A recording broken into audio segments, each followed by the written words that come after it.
On today's episode, we're going to talk about author, book merchandise, and swag, how hard it is to bring American things into the United States, and what are some great alternatives in the land of beer and pretzels.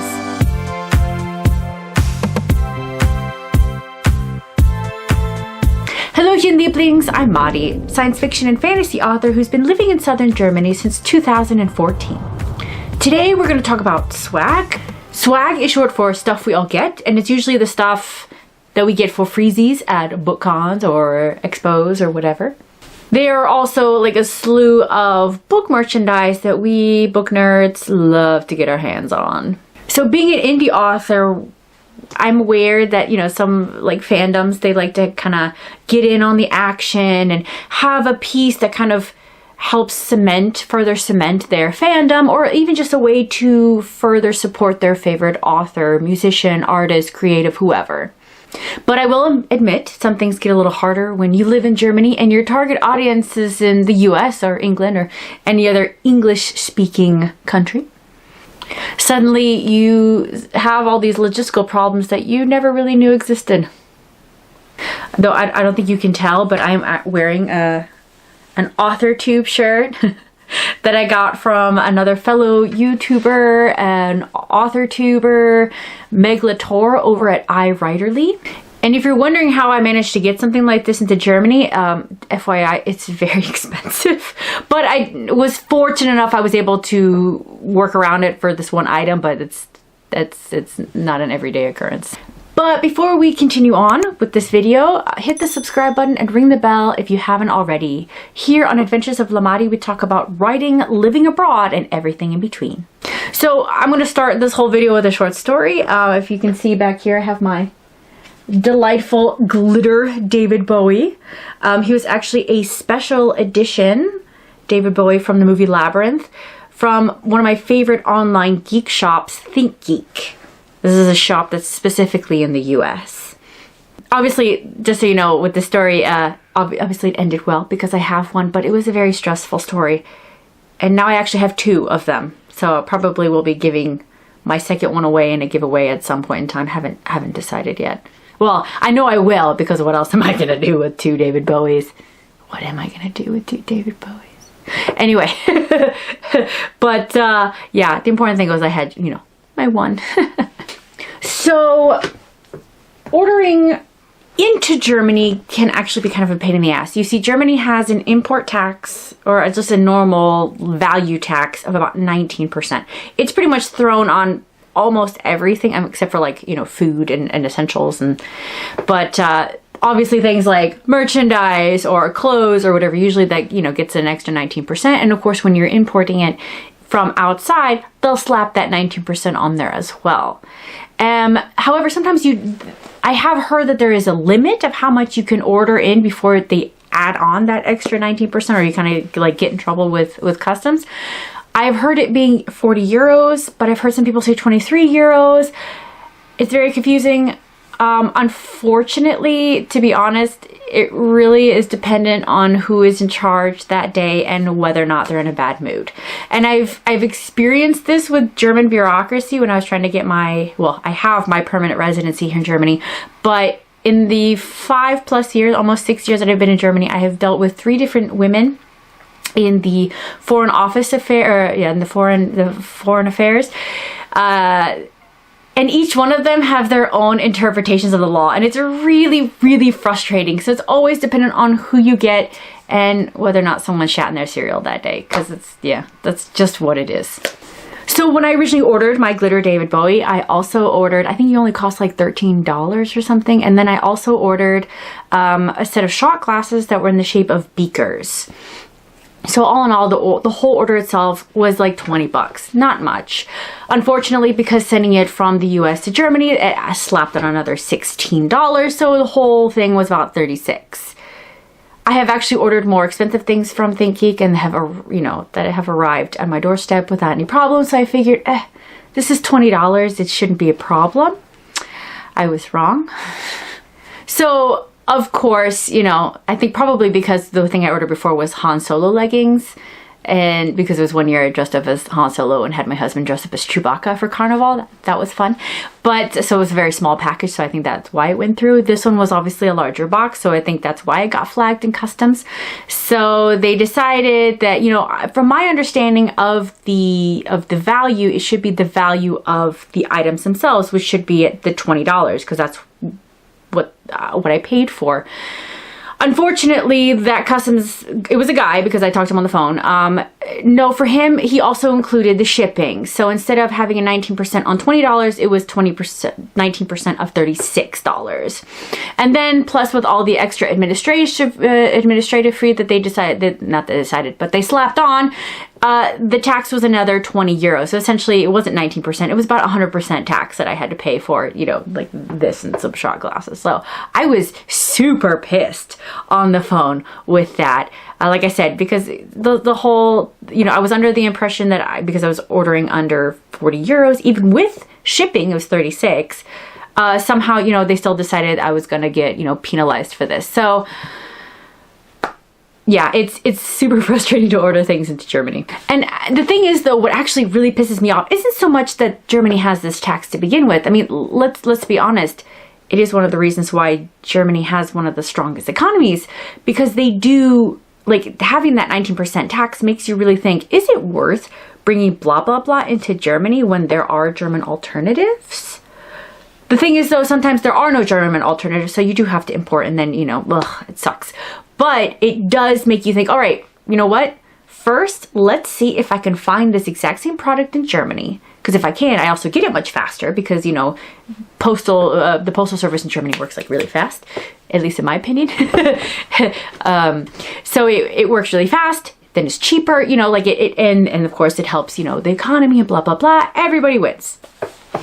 And then if not, then I'll consider looking outside of Germany. Fine. You know, when I first moved to Germany, it was such a huge pain in the ass, like I said before, because as an American, we're super spoiled. You know what? We'll just order it. Oh, I have to order from China? Who cares? I have to order it from Malaysia? Who cares? I'm all like, I have to order it from South America? Who cares? Because we don't get penalized. You know, there is no reason for us to look into the United States first. And I'm not going to lie, this is one of the things, like, I'm going on a slight rant here. It is actually one of the reasons why, like in my region, in the Midwest, you have a lot of Trump supporters, because that was one of his big platforms. I come from the area that is now known as the Rust Belt. Rust Belt because we had so much industry, and all of these companies took their production outside of the United States, and a lot of people lost their jobs. So the area rusted. So these people felt very disenfranchised. And so when they had a guy like Trump, who has a hard time stringing words together to begin with, but that was one of his big platforms to bring manufacturing back into the US, it really, like, jived with a lot of people. And I get it. And when you see how much it works in Germany, I don't blame them for that. I don't blame them for that platform, at least. But it makes sense because it works. And it's also when the US was also, when some of its had a really strong economy back, you know, in like the golden days when we did our own manufacturing. We were even more of a powerhouse when we did that. So I get it. I totally get it. I understand it more. So I'm not angry with Germany having that tax. Like now that you know, I look at it from the bigger picture, it's fine. Like I said, it causes me to change some of my ordering practices, you know, looking into Germany first, and then when I can't find an alternative, then I'll consider outside and how to make it work the best in my favor. So anyway, what does annoy me is, you know, you have, like, for example, a place where I order a lot of my makeup from the States is Tarte. I love Tarte. For you ladies out there, if you want a good vegan, non-testing on animals makeup, go for Tarte. It is awesome. I love their stuff. I'm wearing Tarte right now. A lot of this Tarte. Anyway, so one thing I do like about them is that they are aware that some of their customers are international. And so, like, the taxes are already included in the price and the customs document, like all that, they take care of that. So I order whatever the hell I want. It goes through customs, the taxes are already paid and blah, blah, blah. And it shows up at my doorstep without any problem. ThinkGeek, on the other hand, they're like, nah, we don't do shit. You're on your own. Good luck, fucker. And it's just, it's like, you know what? ThinkGeek is a much, much, much bigger company than Tarte. And if a small company like Tarte can figure this shit out, like, what are you doing, ThinkGeek? Like, why? Like, you realize how much more money you can make if you, like, because they have so many really cool products, and if they make it easier for people to, like, international orders, like, I have no problem paying the extra taxes. I have no problem, you know, like, paying the extra postal fee, like, the fee, the shipping fee, because I know everything's going to be fine and everything's going to arrive at my doorstep and I won't get in trouble. So, yeah, it's really annoying. And yes, as an alternative, yes, I'm very well aware of EMP and Elbenwald. For all of you in Germany looking for geeky stuff, those are great alternatives. Unfortunately, they don't have everything. Like, one of my favorite items that I have from ThinkGeek is a solar system necklace that my parents got me for my birthday. It's sterling silver, and it's just, I've worn it in a couple episodes, and I love it. That's not something I would have found here in Germany. That was very specific to ThinkGeek. Or my glitter David Bowie. I look at him and I like, you know what? Pain in the ass to get you, but worth it. So, you know, these are kind of logistical problems I had to think about when I was getting ready to publish The God Queen, because I'm publishing from Germany, a non-English speaking country, to the US mainly. But of course, you know, I would like my books to go to, well, I wanted my books, they do, you know, are sold in the UK, they're sold in Australia, it's sold all over the world. And thanks to companies like Amazon and Ingram Spark, I'm able to do that with ease. That's not a problem. But trying to find things like merchandise and swag that kind of goes across the board, then things get a little trickier. If you have seen my episode on why I don't have swag or merchandise yet, or even a store, it is one of the you know, not problems, but one of the you know, items on my list of things to worry about. That's part of the reason. But you should check out the video to understand, like, the rest of it. It is coming. I do, you know, have kind of stores in mind, but I'm not quite at that point yet, mostly because I have so many other things on my plate as well, on top of, you know, the other items mentioned in my other video. But we're getting there. However, the one bit of swag that I'm still having trouble with is candles. Now, that is actually the one, like, a really popular thing going on right now, especially with indie authors, is having a candle that has like the scent of a character or whatever. Like, you can get that with, like, the big books, like the more well-known books like Harry Potter or Court of Thorn and Roses or what have you. And some indie authors will go to Etsy, because that's usually where a lot of the candle manufacturers are. They'll go to these shops and they'll do kind of like a partnership where they'll create certain candles based on characters. Jenna Moreci over at Writing with Jenna Moreci, she has done that. And also will then order like big bulks of these candles to give away, like, for prizes and whatnot. And then also you can buy those candles on the shop yourself. That's really hard, because, you know, imagine, like, me here in Germany wanting to, like, you know, I can work with a partnership, you know, with the candle maker in the US, that's fine. But then trying to get those candles into Germany, oh my goodness gracious, like, oh, don't even think about don't even think about it, because I don't even want to be taxed for thinking about it. That would be so expensive. So of course, like, that means that my alternative would be to look into Germany, of course, but there's only like one shop that I've seen on Etsy that does it, maybe two, but I think that second one's based in Poland.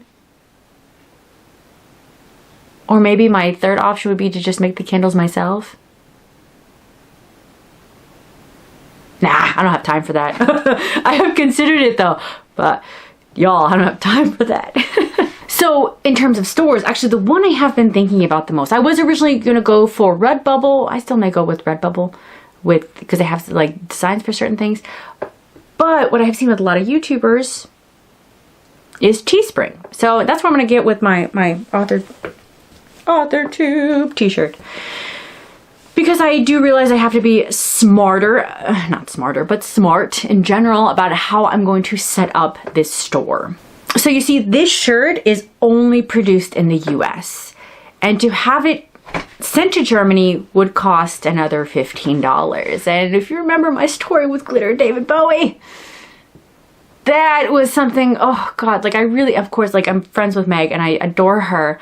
And of course I want to support her. I mean, buying her, she has a book coming out in the fall, which I'm super excited about, especially because I was one of the beta readers, so I know what it's about. And oh, I'm so excited to own it.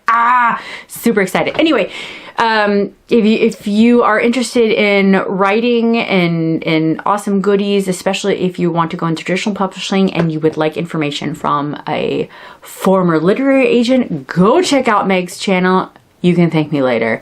But anyway, so of course I want to support her, but of course, like, you know, I would like to buy more of her merchandise, but that's really hell expensive.